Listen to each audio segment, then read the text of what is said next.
Καλή σας μέρα. Χαίρετε. Για σκεφτείτε για μια στιγμή τι σας προβληματίζει αυτό το καιρό, τι σας ανησυχεί, τι σας φοβίζει. Ναι, ξέρουμε, είναι η πανδημία. Αλλά εκτός από αυτό, κάτι άλλο στη ζωή σας που σας προβληματίζει, σας ανησυχεί, σας φοβίζει, σας προκαλεί άγχος. Βρήκατε κάτι. Ίσως πολλά. Ωραία. Τα καλά νέα λοιπόν για σήμερα είναι ότι αυτή είναι μια φυλακή και μπορούμε να διαφύγουμε από αυτή τη φυλακή. Αυτό μας λέει λοιπόν, Μαρία μου, το σημερινό μάθημα. Καλώς ορίσατε στο μάθημα 57 λοιπόν. Δεν είμαι το θύμα του κόσμου που βλέπω. Πώς μπορώ να είμαι το θύμα ενός κόσμου που μπορεί να εξουδετερωθεί εντελώς αν το θέλω? Αλήθεια είναι αυτό άραγε? Οι αλυσίδες μου είναι χαλαρωμένες όμως. Μπορώ να απαλλαγώ από αυτές απλώς με την επιθυμία μου να το κάνω αυτό. Η πόρτα της φυλακής είναι ανοιχτή. Μπορώ να φύγω απλώς με το να περπατήσω έξω από αυτήν. Τίποτα δεν με κρατά σε αυτόν τον κόσμο. Μόνο η επιθυμία μου να παραμείνω με κρατά φυλακισμένο. Θα ήθελα να απορρίψω τις παράλογες επιθυμίες μου και να βαδίσω επιτέλους στο φως του ήλιου. Βέβαια, φαντάζομαι ότι δεν εννοεί με κρατά φυλακισμένο σε αυτόν τον κόσμο εδώ έξω, εννοεί στο μέσα κόσμο που φοβάται, που ταράσσεται. Ακριβώς, και δεν εννοεί ότι μπορώ να περπατήσω έξω από αυτόν τον κόσμο, έξω από αυτή τη φυλακή, εννοώντας ότι θα πεθάνω βγαίνοντας από αυτόν τον κόσμο. Εννοεί να αλλάξω τρόπο που βλέπω την πραγματικότητα. Στην επόμενη. Γιατί ακριβώς αυτό μας λέει στην επόμενη? Εγώ έχω επινοήσει τον κόσμο που βλέπω. Μάλιστα. Εγώ κατασκεύασα τη φυλακή στην οποία βλέπω τον εαυτό μου και την κατασκευάζω για κάθε μέρα. Το μόνο που χρειάζεται να κάνω είναι να το αναγνωρίσω αυτό και είμαι ελεύθερη. Έχω ξεγελάσει τον εαυτό μου στο να πιστεύω ότι είναι δυνατό να φυλακίσω τον Υιό του Θεού. Έκανα ένα πικρό λάθος υιοθετώντας αυτή την πεποίθηση, την οποία δεν θέλω πια. Ο Υιός του Θεού πρέπει να είναι για πάντα ελεύθερος. Είναι όπως ο Θεός τον δημιούργησε και όχι όπως θα ήθελα να τον φτιάξω. Βρίσκεται όπου ο Θεός θα τον ήθελε να είναι και όχι όπου σκέφτηκα να τον κρατήσω φυλακισμένο. Άρα ο τρόπος που σκέφτομαι είναι που φυλακίζει εμένα ως αληθινό εαυτό, ως Υιό του Θεού, και έχω κάνει αυτό το πικρό λάθος, όπως το λέει. Τώρα πρέπει να το κατανοήσουμε. Πώς με φυλακίζω, πώς φτιάχνω τα νοήματα εγώ στον κόσμο, πώς δίνω νόημα στα πράγματα μέσα στο νου μου, πώς φτιάχνω από την πίστη μου, τις πεποιθήσεις μου, μετά η αντίληψη ερμηνεύει βάσει των πεποιθήσεων και μετά εγώ έρχομαι και τα πιστεύω. Εδώ λοιπόν μας μιλάει για μια αλλαγή που χρειάζεται να κάνω, δηλαδή ό,τι με φοβίζει και ό,τι με ταράσει. Πρώτον, είναι μια ερμηνεία που έχω δώσει βάσει πεποιθήσεων και δεύτερον, βασίζεται στην ταύτισή μου με το σώμα.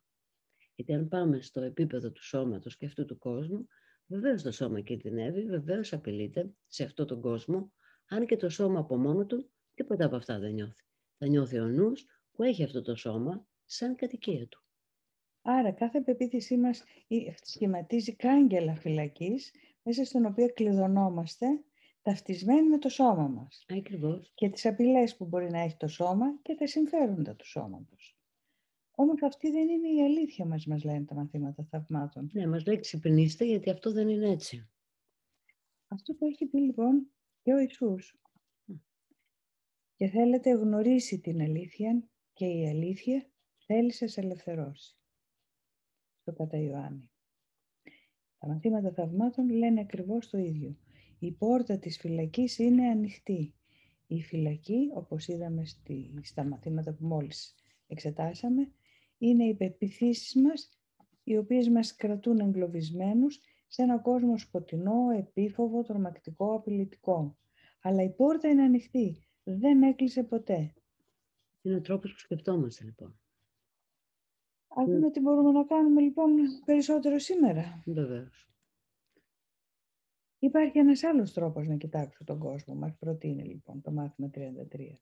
Αφού ο σκοπός του κόσμου δεν είναι αυτός που του απέδωσα, πρέπει να υπάρχει ένας άλλος τρόπος να τον κοιτάξω. Βλέπω το κάθε τι ανάποδα και οι σκέψεις μου είναι το αντίθετο της αλήθειας. Βλέπω τον κόσμο σαν μια φυλακή του Υιού του Θεού. Ο κόσμος λοιπόν πρέπει να είναι στην πραγματικότητα το μέρος όπου μπορεί να απελευθερωθεί. Ενδιαφέρον, Βέβαια. Θα ήθελα να κοιτάξω τον κόσμο όπως είναι και να τον δω σαν ένα μέρος όπου ο Υιός του Θεού βρίσκει την ελευθερία του. Ένας τρόπος ενδεχομένως να το δούμε, Ιουλία, για να δούμε τώρα, θα ήταν να καλέσουμε πάλι το David Bem εδώ. Νομίζω ότι αυτό μπορεί να φαίνεται μια χαρά. Ωραία.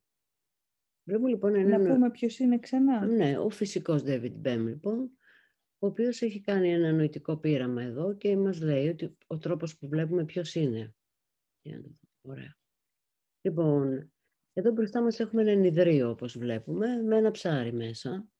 Έχουμε δύο κάμερες, την Α και τη Β, και έχουμε δύο οθόνες, στις οποίες προβάλλεται ό,τι βλέπει η κάμερα Α και ό,τι βλέπει η κάμερα Β. Αντίστοιχα. Εμείς λοιπόν είμαστε θεατές, είτε στην κάμερα Α, είτε στην κάμερα Β, είτε και στις δυο. Εάν δεν ξέρουμε την ύπαρξη του ενιδρίου και τις δύο κάμερες και κοιτάμε μόνο τις οθόνες της τηλεόρασης, εξαιτίας του ότι οι κάμερες παίρνουν από διαφορετική γωνία το ψάρι που κινείται, θα νομίζουμε ότι βλέπουμε δύο διαφορετικά ψάρια. Αν βάλουμε και υπόψη πόσες άλλες κάμερες θα μπορούσαν να περιτριγυρίσουν αυτό το ενιδρίο, καταλαβαίνουμε ότι κάθε μια βλέπει μόνο ένα απόσπασμα της αλήθειας. Ας υποθέσουμε λοιπόν ότι είχαμε 360 κάμερες, μία για κάθε μοίρα. Θα βλέπαμε λοιπόν από 360 διαφορετικές οπτικές το ψάρι, αλλά το ίδιο το ψάρι δεν θα το καταλαβαίναμε, δεν θα το ξέραμε. Για κάθε δε οπτική θα είχαμε και άποψη. Για κάθε μία οπτική. Θα μπορούσα λοιπόν να δω ειρήνη αντί για αυτό που βλέπω, γιατί αυτό που βλέπω σίγουρα δεν είναι, το που βλέπουμε δηλαδή, δεν είναι το αληθινό. Είναι επινοημένο. Είναι ερμηνεία που είναι επινοημένη και επενδεδημένη πάνω σε αυτό. Το ότι είναι αυτό. Από το σώμα μου μέχρι οτιδήποτε έξω. Άρα μας λέει ότι πρέπει να στραφούμε μέσα μας και να δούμε ξανά τον τρόπο που σκεφτόμαστε. Αλλαγή θέλει ο τρόπος που σκεφτόμαστε. Η δράση μας θα ακολουθήσει. Μας συνεχίζει λοιπόν. Τώρα να συνεχίσουμε στον τρόπο που σκεφτόμαστε. Μας προτείνει ότι θα μπορούσαμε να αλλάξουμε τρόπο και αντί να βλέπουμε απειλή, να δούμε ειρήνη. Θα μπορούσα να δω ειρήνη αντί γι' αυτό, μας είχε πει το μάθημα 34 που το επισκοπούμε ξανά. Όταν βλέπω τον κόσμο σαν ένα τόπο ελευθερίας, συνειδητοποιώ ότι καθρεφτίζει τους νόμους του Θεού παρά τους κανόνες που επινόησα για να τον κυβερνούν. Θα καταλάβω ότι η ειρήνη, όχι ο πόλεμος, κατοικεί σε αυτόν. Και θα αντιληφθώ ότι η ειρήνη επίσης κατοικεί στις καρδιές όλων εκείνων που μοιράζονται αυτόν τον τόπο με μένα. Εδώ μπορεί να εγερθεί μια ένσταση από εσάς που παρακολουθείτε αυτό και να πείτε «Μα πώς μπορώ να δω ειρήνη σε έναν κόσμο που μαστίζεται από πολέμους, επιθετικότητα, είτε κηρυγμένους είτε και ακήρυχτους πολέμους και μες στις πόλεις ακόμα και στις διαπροσωπικές μας σχέσεις. Πώς μπορώ να δω ειρήνη? Θα πω ότι δεν βλέπω αυτό που βλέπω. Θα το ονομάσω αλλιώς, θα το δω από μια άλλη κάμερα που θα το πει αλλιώς». Αλλά λέει μέσα στην άσκηση, η ειρήνη κατοικεί στις καρδιές. Δεν είναι σε αυτό που βλέπουν τα μάτια. Είναι στη δυνατότητα που έχουμε να δούμε τα πράγματα διαφορετικά. Μπορούμε αντί να επιτεθούμε, να ευλογήσουμε. Ακόμα τους εχθρούς ημών. Ναι, αρκεί να αποταυτιστούμε για λίγο από το σώμα. Πώς θα φτάσω όμως να ευλογήσω, όχι από τη θέση ενός θύματος που το χτυπάνε και λέω χτύπα κι άλλο, αλλά από τη θέση του Υιού του Θεού, δηλαδή την ενθύμηση του ποιοι αληθινά είμαστε, άτρωτη αιώνι όλο το μεγαλείο μας, από εκείνο το σημείο να συνειδητοποιήσω τον εαυτό μου, κοιτάζω γύρω με έναν κόσμο που ακόμα κι αν είναι επιθετικός ως προς τον εαυτό του, εγώ απλώς αντιλαμβάνομαι μία έκκληση η αγάπη που έχει χάσει το δρόμο της. Ακόμα και αν δεν έχω φτάσει σε αυτό το σημείο, μπορώ, γνωρίζοντας αυτή την άλλη άποψη των πραγμάτων και της ζωής μου, μπορώ τουλάχιστον να κρατάω μικρό καλάθι για τις ερμηνείες μου, να κρατάω μικρό καλάθι για τους θυμούς, να κρατάω μικρό καλάθι για τις ερμηνείες επιθετικότητας που γίνονται και απ' έξω και από τους άλλους. Να μειώσω τη φόρτιση, μέχρι να φτάσω στο σημείο να δω ότι μπορώ τα πράγματα όντως να τα δω διαφορετικά. Το οποίο πάντα γίνεται με βοήθεια οδηγού βέβαια. Γιατί με οδηγό το εγώ που έχουμε αυτή τη στιγμή είναι σχεδόν αδύνατο να κατανοήσουμε ότι μπορεί να υπάρχει ένας άλλος τρόπος. Δηλαδή δεν μπορώ να μην αγαπάω το εγώ μου και να μην το δέχομαι. Μπορεί να έχω κάνει και μεγάλο αγώνα για να φτάσω να έχω φτιάξει μια καλή προσωπικότητα λειτουργική. Πώς λοιπόν αυτό μπορώ να το αφήσω στην άκρη? Μπορώ να το αφήσω στην άκρη μόνο αν υπάρχει κάτι αντίστοιχο και καλύτερο. Έτσι λοιπόν είναι ο ορθός νους. Και από αυτό το μέρος και έπειτα μπορούμε να κάνουμε την αλλαγή. Προς το παρόν λοιπόν να ξέρουμε ότι υπάρχει κάτι που μπορεί να αντικαταστήσει πράγματι αυτόν τον ιδιαίτερο ταλαιπωρημένο, φοβισμένο εαυτό που λέγεται εγώ. Ναι, και όταν η άσκηση αυτή μας λέει θα μπορούσα να δω ειρήνη αντί γι' αυτό και εγώ είμαι συγχυσμένη και ταραγμένη, φοβισμένη, αγχωμένη, ό,τι. Και λέω, μα πώς μπορώ? Ναι, θα ήθελα να μπορούσα να δω ειρήνη αντί γι' αυτό, αλλά τώρα είμαι σε μια φόρτιση. Τότε είναι η στιγμή να φωνάξουμε τον οδηγό. Ναι. Από τον ορθό νου. Δηλαδή να του πούμε, εγώ δεν ξέρω πώς μπορώ να δω ειρήνη αυτή τη στιγμή, γιατί είμαι ταραγμένη. Βοήθησέ με να το κάνω. Αρκεί να το θέλω, Ναι. Αρκεί να το θέλω. Δεν είναι ανάγκη να έχουμε ολοκληρώσει τα μαθήματα για να φτάσουμε εκεί. Γιατί μέσα σε μία στιγμή μπορεί να γίνει. Δεν είναι ανάγκη κάποιος να έχει διαβάσει ή να είναι μαθητής των θαυμάτων για να γίνει αυτό. Επειδή μέσα στο νου του υπάρχει αυτός ο οδηγός. Όποια θρησκεία και αν είναι, και όποια φυλή και αν προέρχεται. Έτσι λοιπόν, στο μάθημα 35 μας είχε πει κάτι πολύ όμορφο. Ο νους μου είναι μέρος του νου του Θεού. Είμαι πολύ Άγιος. Καθώς μοιράζομαι την ειρήνη του κόσμου με τους αδερφούς μου, αρχίζω να καταλαβαίνω ότι αυτή η ειρήνη προέρχεται από βαθιά μέσα μου. Ο κόσμος τον οποίο κοιτάζω έχει λάβει το φως της συγχώρεσής μου και ακτινοβολή συγχώρεση. Μέσα σε αυτό το φως αρχίζω να βλέπω αυτό που οι ψευδαισθήσεις μου για τον εαυτό μου κρατούν κρυμμένο. Αρχίζω να καταλαβαίνω την αγιοσύνη όλων των όντων, συμπεριλαμβανομένου και του εαυτού μου και την ενότητά τους μαζί μου. Την ενότητά τους μαζί μου. Ωραία. Εμένα με ανακουφίζει και με επαναφέρει όταν λέω ότι θέλω να δω ειρήνη. Βέβαια. Και μόνο που το λέω και δηλώνω ότι θέλω μια άλλη θέση, την ίδια στιγμή βλέπεις, δεν χρειάζεται πολύς χρόνος. Την ίδια στιγμή που λέω ότι θέλω, εκείνη την ίδια στιγμή μπαίνω σε αυτή την ψυχολογική κατάσταση. Να δούμε λοιπόν τι έχουμε πει μέχρι στιγμής. Δεν είμαι το θύμα του κόσμου που βλέπω. Εγώ έχω επινοήσει τον κόσμο που βλέπω. Υπάρχει ένας άλλος τρόπος με τον οποίο μπορώ να κοιτάξω τον κόσμο. Θα μπορούσα να δω ειρήνη παρά αυτό που βλέπω. Ο νους μου είναι μέρος του Θεού. Είμαι πολύ Άγιος. Όλες αυτές οι ιδέες είναι σήμερα η συντροφιά μας. Κάποια από αυτές μπορεί να σας εμπνέει περισσότερο, θα την κρατάτε στο νου σας όλη μέρα, αλλά θυμηθείτε, πριν κοιμηθείτε, να ξαναρίξετε μια ματιά σε όλες, να τις θυμηθείτε όλες και να πάρετε αυτές σύνοδο στον ύπνο σας, όπως και στη μέρα. Επίσης την ερώτηση, εάν στην επανάληψη μπορούμε να ανατρέξουμε και στην αρχική ιδέα ή είναι αρκετό να παραμείνουμε στην ιδέα όπως παρουσιάζεται στην επανάληψη. Μπορείτε βεβαίως να ανατρέξετε και στην αρχική ιδέα, αλλά θα σας προτείνουμε κάντε τις ασκήσεις όπως μας τις λέει στην επανάληψη και αν θέλετε επιπλέον να πάτε στην αρχική ιδέα, βεβαίως να πάτε.